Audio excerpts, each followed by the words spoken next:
Welcome, welcome, welcome. Good morning. Terrific Tuesday to you all. If you are just joining us for the first time, I'd like to welcome you to the space. I am Miss Uplifting Tea, and this is the community and culture where we do growth and not gossip.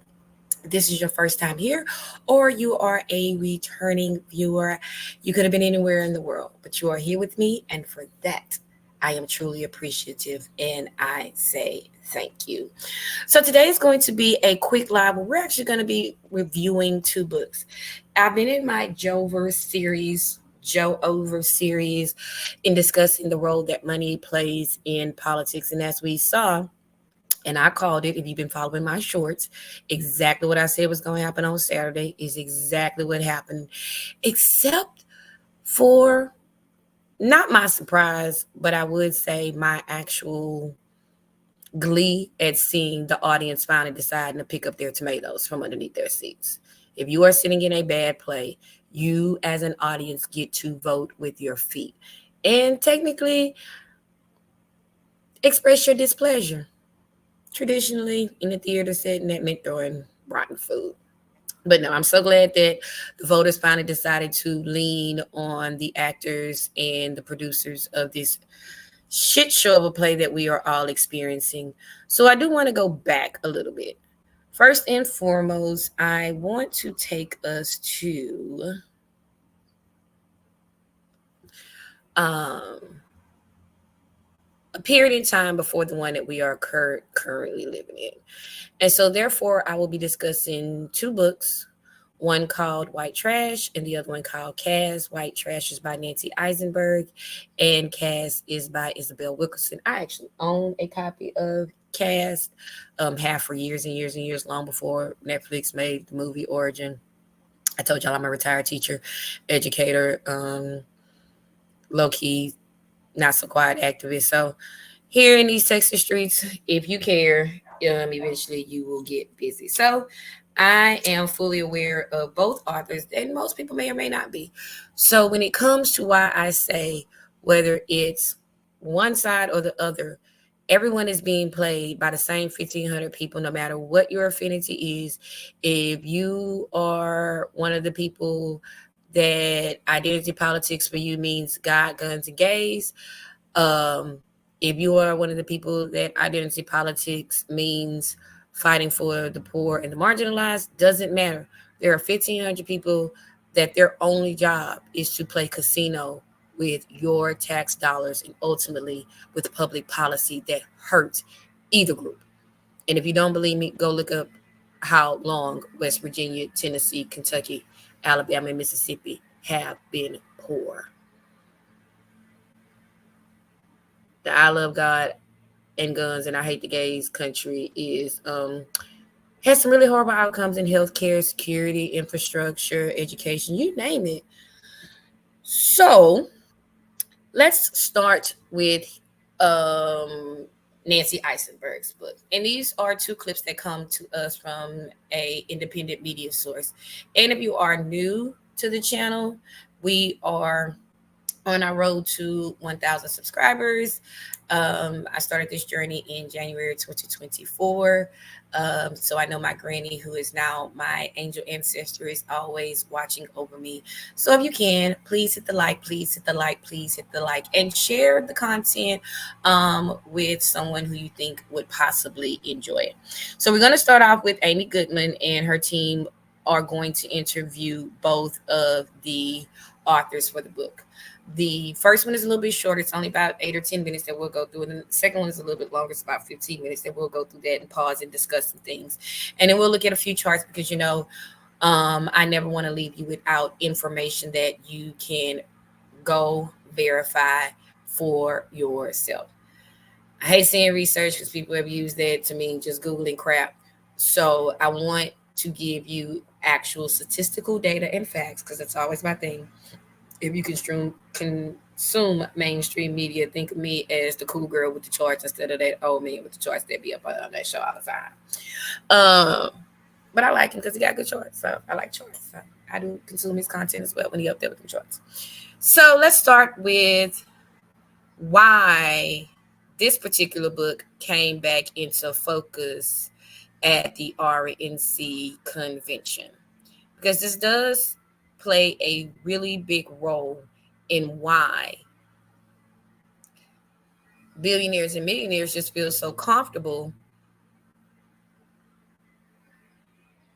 pushing out a sitting president or pushing in a former president with serious legal issues.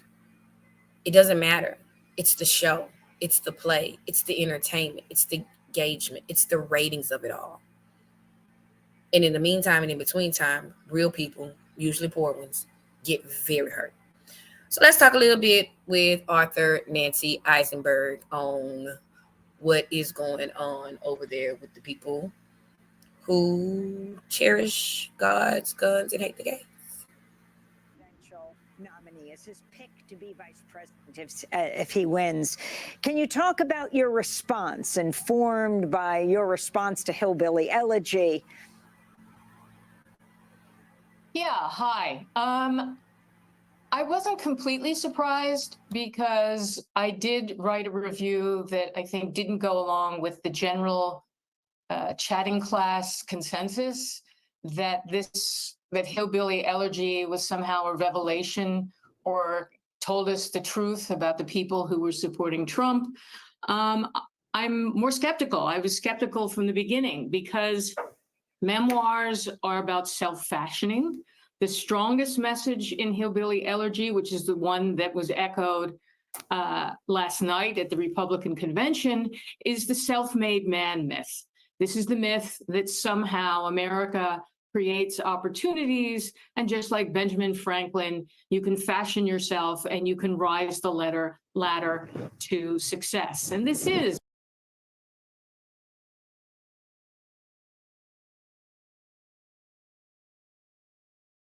So we're going to pause right here. One of the things I liked about the fact that she immediately starts attacking and demything the pull yourself up by the bootstraps mantra. Though I do believe in self-actualization and people working on becoming better versions of themselves, I also believe that in America specifically, and in most industrialized capitalist-focused countries, states around the globe, this mantra of, well, you just didn't work hard enough. You just didn't play the game right. You just didn't understand the dynamics. That's why you suffer. I have an issue with that. But let's keep going. Madam Isenberg. It's very much something that J.D. Vance, I think, believes in. It is a part of his memoir. But much of what his memoir says tells us nothing about real class conditions. I mean, the person you just had on from Politico, who talked about the Scotch-Irish tradition, that's a myth. That was a myth that was reinvented in the 19th. Bingo. See, it's a lot of terms we hear in the popular media today. And notice where she said that foolery came from. Politico. I'm tired of calling out these people in these political classes that literally are there to simply shepherd and deliver a message that primarily benefits 1,500 people who don't need any help. 1980s by people like Grady Whitney, who were trying to shift the debate to an ethnic identity instead of talking about class. And that is something that Americans have trouble addressing, is class divisions. And the Republicans don't talk about them, and the Democrats don't talk about them. And I would go so far as to say, not only do Republicans not address it, and Democrats use it to organize and yet still not address it. That's a direct result that we don't have publicly funded campaigns. If everybody has to go to the same 1,500 people for money, because we've already decided that money is speech in this country, which is a weird take by the 5 blind boys up there on the Supreme Court, because that's what I'm calling them. And if you're from a religious background and you're old enough, you actually know what that reference means, but feel free to Google it. Yeah, they're the ones that gave us this foolishness. This is ridiculous. Neither one have solved the problem because there is more money in perpetuating the status quo and exploiting it versus solving it. It's what we say about the pharmaceutical industry. They don't want people well, they want to manage sickness. I think this is kind of the undercurrent of J.D. Vance. And I would say, on top of everything, the reason he was chosen, and what wasn't mentioned so far, is because of his youth. This has been in the news, the media, everyone's been attacking Biden for being too old, and then Trump is too old. So now they pick a 39-year-old young man who projects youthfulness. Why? Because it appeals to the media. That's why he's on the ticket. And that he had... We gonna say, bless her for telling the whole truth and nothing but the truth. That is absolutely correct, ma'am. He pleases the media. He is palatable. He comes from central casting. That is what they wanted, because the person he is standing next to is nobody's choice other than a very small segment of the voting population. As we go through this series more and more, we're going to continue to go into these numbers so we can show you not only just how many people do vote and when and where they vote, but just how many people don't. Ms. Isenberg, please continue. His rise was created by the mainstream media. It was the liberals who embraced him. It was the liberals who were reading Hillbilly Elegy, not... I agree. It was a whole bunch of people talking about, have you seen this book? Oh my gosh. Like, oh, he's spilling all the tea about Appalachia. No, he's not. Trumpsters. And so, Professor Nancy Isenberg, if you could, explain the argument in your book, White Trash, the 400-year untold history of class in America. First of all, explain the origin of this extraordinary phrase, white trash, and then what the myths are about class and poverty that pervade American political and social life, and why you think that's the case. This is actually a really good explanation, so I'm actually going to let this play. But before she starts, I'm going to point out, she's going to say something about when she tours with the book. And I want to say this book is almost like probably 10 years old at this point, both of them are. But they just keep being relevant, just like the quote I read from James Baldwin. They keep being relevant because, as she says, the real thing is they don't want to address class. Even as race is a convenient tool, class is a far more enduring structure in a capitalist society. So I'm going to let her play, and we're going to discuss before we get to the next question on the other side. Well, my book is challenging the big myth about America, which again is the American dream, which is connected to the self-made man, that somehow magically at the time of the revolution, we broke from Great Britain and we eliminated aristocracies, we eliminated class divisions, and somehow we were a unique, free, liberated people. Well, none of that is true. We have, throughout our history, relied heavily on English traditions. Where do you think we got our law, the common law?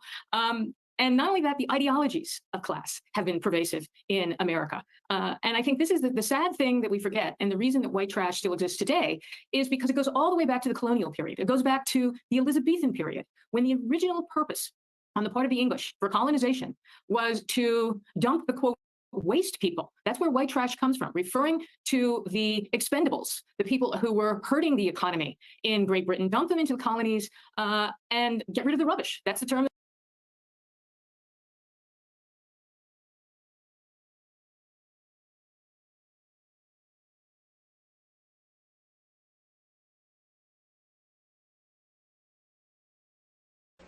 Picture it, Sicily, 1922. Picture it, Sicily, 1922.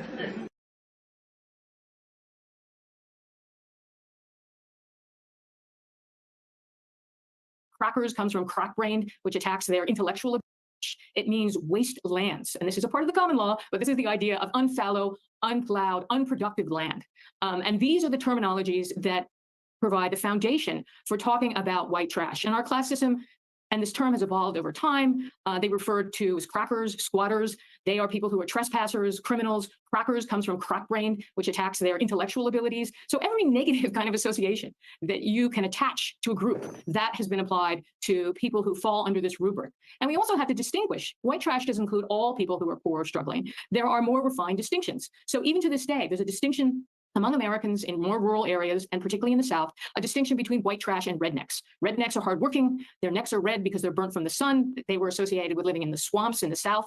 Hillbilly is a very distinctive term, people from the hills, that in a sense is all linking people to specific regions, specific kinds of land. And this is important when we erase all of this because we think that Americans are detached from the land. Well, property is still the most important source of wealth. And I think we need to remember that white trash is still with us. We have modern trailer trash. We have these terms that are still thrown around, but just changing the language isn't going to get rid of the class divisions. And that's where I think liberals are really at fault. You can't just rewrite the language, which historians have done. They refer to people moving west as squatters and eliminating the terms that were used at the time, as settlers instead of squatters and crackers. So we have to kind of face the fact that class divisions are real and that there are distinctions. We can't just think of the urban poor as exactly the same as the rural poor. Unloaded, just completely unloaded right quick. So for all of you who maybe didn't know where those terms came from, didn't know that they are associated with not only different regions of the country, but also with their occupation. Those hillbillies are almost 100% associated with coal country versus you have people who are associated down south, the rednecks, with agriculture. So these are very different groups of people. England, in setting up the colonial system, especially here in America, was trying to, quote unquote, purge their society. That is where these terms come from. So when you look at America as a 400-year long, and we're going to get to the term that Isabel Wilkerson uses, is caste, it's not just that it's hurting marginalized or minorities. That caste system, as she is very clearly articulating and illustrating, hurts everyone. Yeah, she unloaded. Way to go, Doc. Well, Professor Isenberg, if you could speak, there is the question of white trash, that is to say, not only in this will be economic the terms, last question poor white people, but also Black and Latinx people, the vast, in terms of percentages of populations, by race and ethnicity, in 2022, 17% of Black people in the U.S. were living below the poverty line compared to 8.6% of white people. So there is a massive intersection of race and poverty. If you could talk about that and how this figures in the whole conversation about class in the U.S. Yeah, I think that statistic distorts things because the population size of people who are classified as white is much larger. So there's widespread. Thank you, Doc. Isenberg. Every time the quote unquote welfare queen is depicted as a minority or a person of color sucking up resources, it ignores the fact that there are simply more people who would be classified as white in the country, period. Therefore, if we are sending out citizen resources, i.e. our tax dollars, to places, by and large, the places that are going to be supported are not largely minority places, period. There aren't. So the vast majority of these tax dollars that we all complain about, or that some people complain about, are not going to the quote unquote avatar or the face of that particular program. If you think about it, if it's only 17% of African Americans getting public assistance, or which would mean you were living below the poverty line, there's only 40 million of us here. And you look at 8% of people who would be classified as white getting assistance, and there's roughly 100 million of them here. You're starting to see that the numbers game doesn't quite work out the same. There are just numbers to this. White poverty, and poverty shifts, depending on what region, what area of the country you're in. And there is Black rural poverty as there is white rural poverty. But I think one of the problems we have with this whole discussion, and I think other scholars have noticed this, often educated liberal elites have seen poverty as simply a Black issue. Well, it's not. And I think that we have to, and this comes from the 60s, from the idea of reducing everything to the urban context, that we have to sort of recognize that if we go back in time, one of the things that's quite striking is that the books in 2018 headlined "Left Behind." Of white trash, that is to say, people. So there is a area of the country you're in, and there is Black rural poverty as there is white rural poverty. And that's important to discuss, that by and large, rural areas have extreme poverty rates.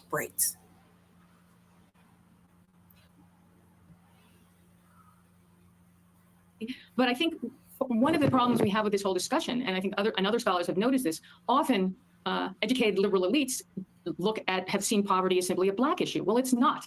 And I think that we have to, and this comes from the 60s, from the idea of reducing everything to the urban context, that we have to sort of recognize that if we go back in time, one of the things that's quite striking is that the relationship between poor whites and poor Blacks was much closer than between poor whites and the aristocratic white elite who looked down on poor. Still happening to this day. Still happening to this day. If you live anywhere in the South, there is a real high probability, especially if you live in areas, in rural areas where there just aren't a lot of opportunities. By and large, you see communities that are highly mixed. That small town that has about 800, 900, 1,500 people probably has a 60-40, 70-30 split, depending on the area. In Mississippi somewhere, you may be at 55-45. Poor whites. Poor whites and poor Blacks often lived next to each other. They engaged in trade relations with each other. So we have to sort of recognize that poverty can have similar consequences for these two groups. And I'd also say the whole term poor white trash was also something that Blacks used to describe poor whites. And when I went on my book tour for white trash, many Black Americans, understood the story quite well, where I think for liberal elites, it's much more incomprehensible. And the reason for that is because many African Americans either live in the South, as I tell you all the time. Good morning, Mama Linda, for pulling up on me this morning. I appreciate her so very much. When I tell you this lady is so kind to content creators out here, I am always so grateful anytime she gets a chance to pull up and bless me in being a part as the team and helping me with the chat. So thank you always. Mama G in the house. But that's one of the things we have to recognize, is that when we're talking about poverty, which is my thing, I was an educator for 20 years. I taught all the kids. Anybody who they sent in my classroom, those are my babies. Doesn't matter what they look like. And I can't tell you how many times I had to scramble to help parents get glasses, to send home Tide, to contact local organizations to donate school uniforms and school supplies. Like, that was literally somebody's full-time job. Her name was the Family Involvement Coordinator. Shout out to Ms. Perez. I had the same lady for 5 years.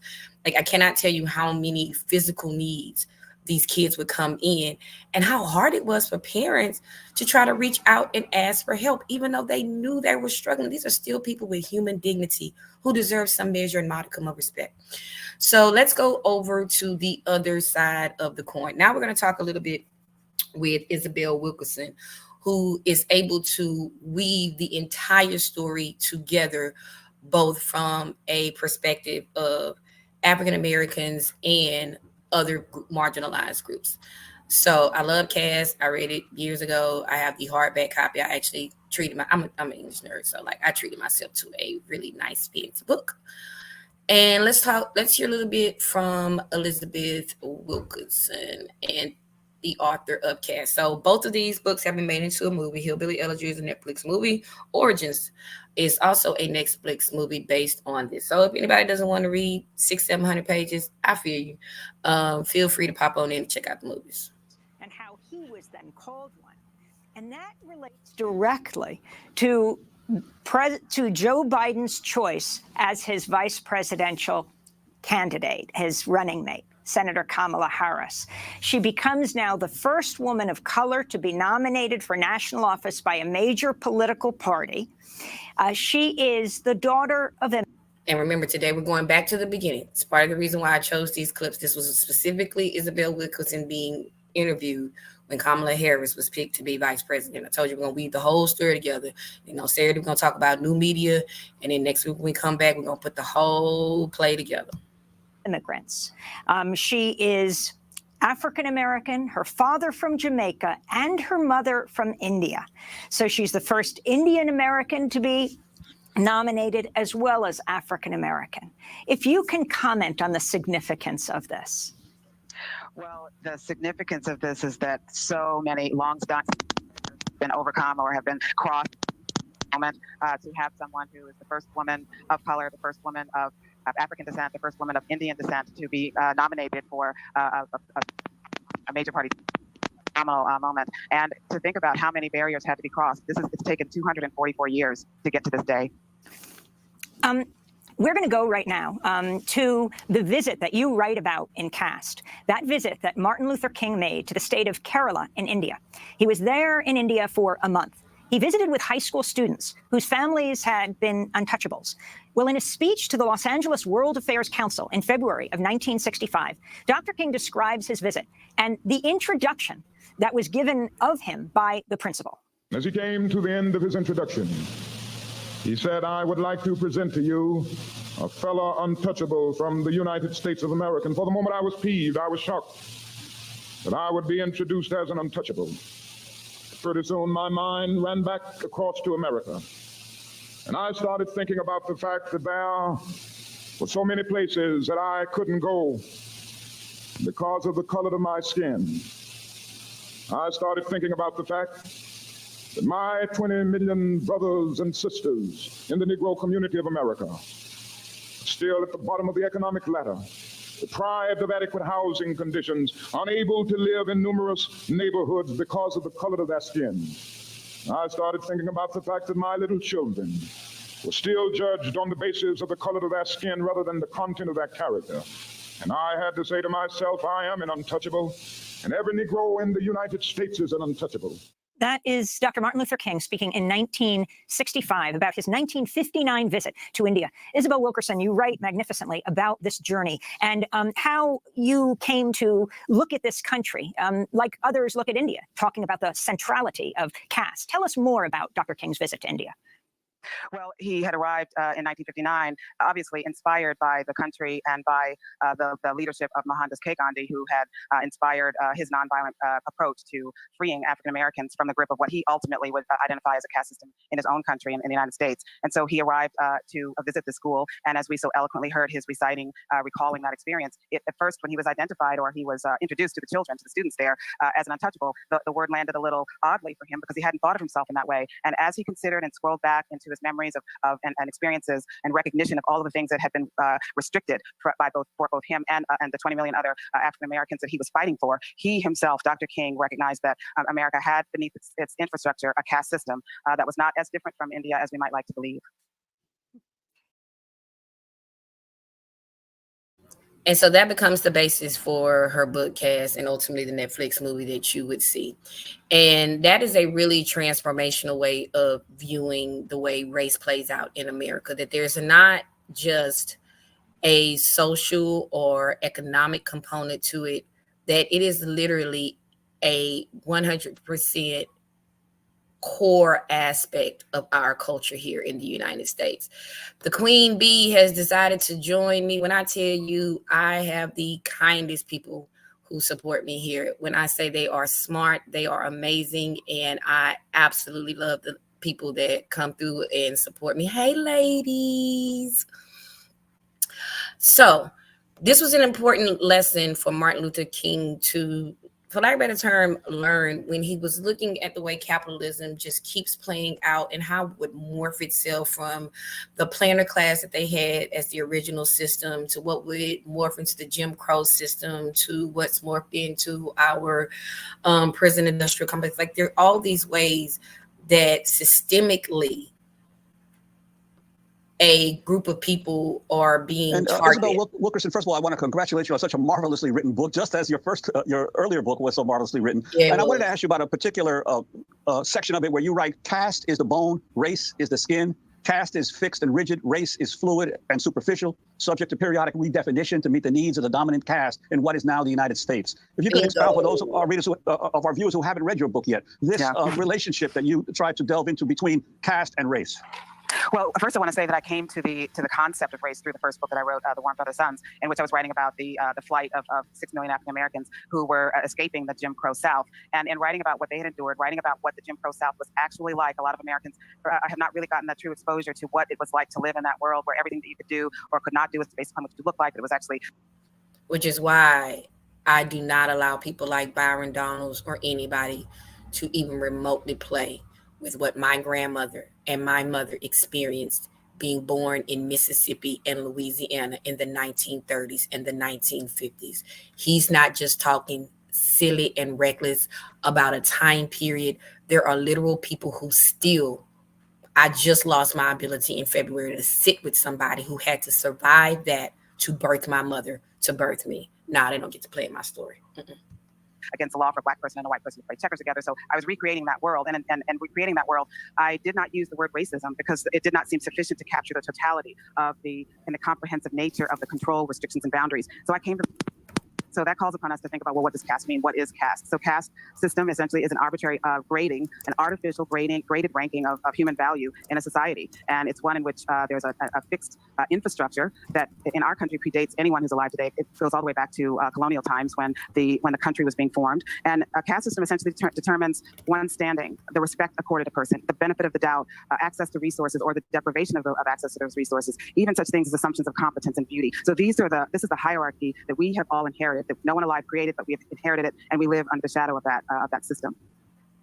You also write about what you call, and that's what you find when we talk about how new immigrant classes were initially treated very poorly, and then at some point they get quote unquote redefined, or what I usually say is absorbed into whiteness, and that is only to fit the dominant structure's need at any given period at time. That's why she said race is so fluid, but the caste, the capitalism, the underlying money, the structures, who profits, that does not change. All the middle castes of Asians, Latinos, indigenous people, and new immigrants of African descent, who you say navigate within what began as a bipolar hierarchy. I wondered if you could explain that, and also why you chose to include indigenous people in the middle caste, when some would argue that certainly in the United States and certainly in Latin America, there has been a long existing caste system toward the native peoples, whether it's in Peru, Bolivia, Ecuador, Mexico, and of course in the United States. Why you felt that the indigenous people should be included among this middle caste? This was actually an important conversation to have about how, especially Native Americans, end up in the middle caste. Well, first of all, the caste system, as I'm describing it, we have to go back to where it began. It began with the creation of a country, in which the people who were the colonists, who were British, placed themselves obviously at the top of the hierarchy, and then brought people in from Africa to be the enslaved people, who would automatically, by definition, be at the very bottom of the caste system, having no rights whatsoever, not even rights over their own bodies. And so there also were, of course, the indigenous people who were the first nations of this land, who then were in some ways exiled from the caste system that was being created as in a bipolar caste system. And that's what I knew she was going to highlight. Technically, the Native American people existed, I wouldn't say outside of the caste, but adjacent to the caste. Because you got to realize the first 13 colonies, this is a little teeny tiny part of America. The rest of the land was not really being destroyed. It would take different movements, usually when the dominant class ran out of room or growable, arable land, it caused them to move. That's how they left the Northeast, ended up all over the South, destroying stuff. Oh, we're running out of room. So you get the 1965 Homestead Act at the end of the Civil War. Like, you are trying to keep this half of the country, and then you decide, because you bought the Louisiana Purchase, now is a good time to start sending these people in, quote unquote, in the territory. So that is kind of how Native American people, although not economically or socially as viable or even as, affluent as some of the other members in that middle caste, it's how they were kind of able to escape being at the bottom. Well, who's at the bottom. System. So in many respects, and I also say that they are in some ways forced to be outside of the caste system in the ways that the colonists devised it, by forcing them off of their land. The bipolar caste system meant that there were basically two main groups that were the foundation that the country created. And then anyone entering this bipolar caste system then had to figure out where did they fit in, had to somehow navigate what had been created as a two-tiered system. And the infrastructure that had been created had to also decide, actually assign people to roles on the basis primarily of what they look like. life and what their lineage might have been, what part of the world they come from. So when people were arriving, say, from Europe, they were not, from outside of Northern Europe, they were not necessarily thinking of themselves as white. The white was not a label that had been applied or needed to be applied, I should say, to someone who was living in the 16th century of what would now be Ireland or Hungary or Poland. In other words, people who were arriving to the United States in the early decades and even century of history in the United States were not arriving as white people in their minds. They were arriving as Irish or Polish or Hungarian. Upon arrival, though, they were assigned to the category, essentially a new category. The idea of race is a fairly new one, going back only about 500 years, race as we currently know it. So they had to then navigate and readjust their identity in order to meet the expectations of this caste system that they were entering. And so did other people who were coming from other parts of the world. The United States in the late 19th century and early 20th century went to a great deal of trouble to curate its population, particularly those who were not coming from Northern Europe. And so anyone coming from outside of Northern Europe then had to be fit into this caste system. And that meant that there was a tremendous amount of dissolution and a tremendous amount of restlessness about trying to figure out who would fit. So there were a lot of legal challenges of people coming from Asia, people coming from other parts of the world to petition for the recognition of citizenship. So there's a famous Supreme Court case in 1923 of a man from South Asia, you can go look it up, who sues for the label of whiteness, quote unquote, because he wants to become a naturalized citizen so he can vote. And because of where he immigrated from to the United States, he was not allowed to do so. And the only thing that ultimately allows, I think, his widow to eventually become a naturalized citizen is that the man had served in the military. And there would eventually be a law that allowed anybody who served in the military to become a naturalized citizen. That's in 1923. In 1954, there's a famous Supreme Court case called Korematsu.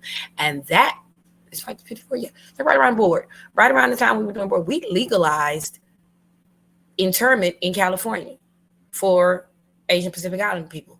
So this caste system has legal, social, economic, cultural bones that are very hard to break. Petition ultimately for the recognition of being able to fit into what was the category of the dominant caste, which would have been white or Caucasian at that time. And so this is a work in progress. It's always been a work in progress. And so anyone coming in from outside of what these poles that were random designations of human beings ended up having to find a way to navigate, and it created these stressors and tensions between groups as they tried to figure out how to survive in an often forbidding bipolar structure.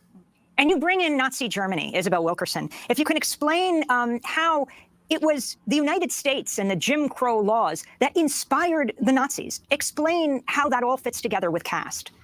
Well, I have to say that my main focus in the beginning was to look for the parallels or the intersections, the point of intersections that would help us understand our own countries, primarily focused on the United States, but to help us understand our own country through what we might learn from how other countries have managed their hierarchies. And what brought me to Germany was actually Charlottesville, and that was there in the protests against the potential removal of the statue of Robert E. Lee, that the ralliers themselves displayed the symbols of the Confederacy and the Nazi party, the Nazis, in this one space. We saw the pageantry of the symbols coming together over the issues of and sadly we would see it again. Remember, this is when they first decided to nominate Kamala Harris as vice president, so we would see it again 4 short years after Charlottesville, like 3 short years. Of memory of the Civil War, memory of slavery, memory of American history in general. And so the ralliers there are the ones that put these two together, these two symbols together, these two cultures together. And that was the reason why I decided to look more closely at Germany. I was looking primarily to find out how had they managed to understand, re-educate themselves and the society, atone for what had happened during World War II. How had they remembered what had happened?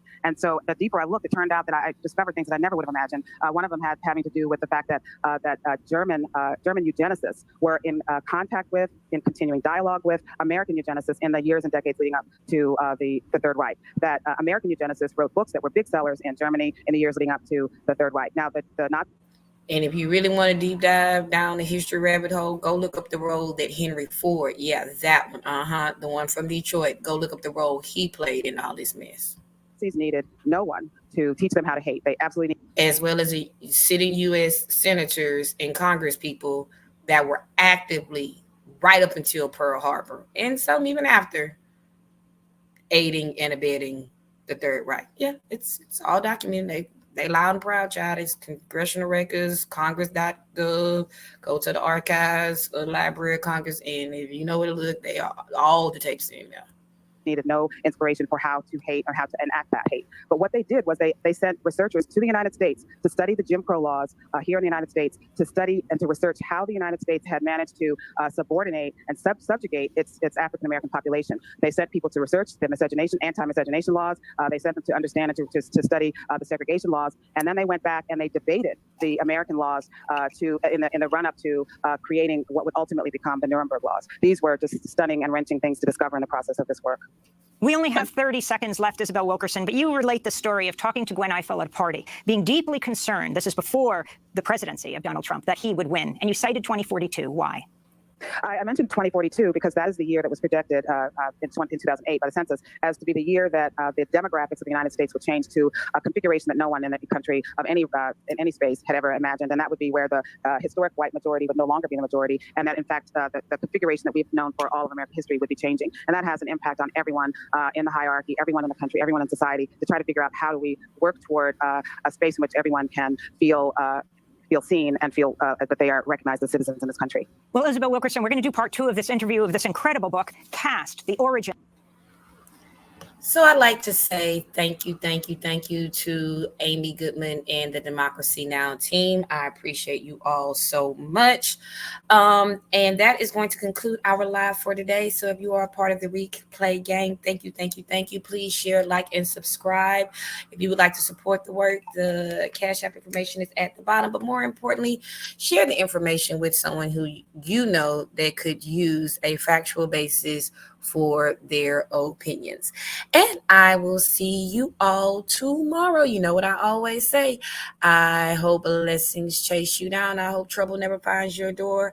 I hope that you level up. There is power and purpose within you. And I am sure your community needs you to be nice, to be kind, and to give a little grace and space to those who may need it. Make it a terrific Tuesday. Done.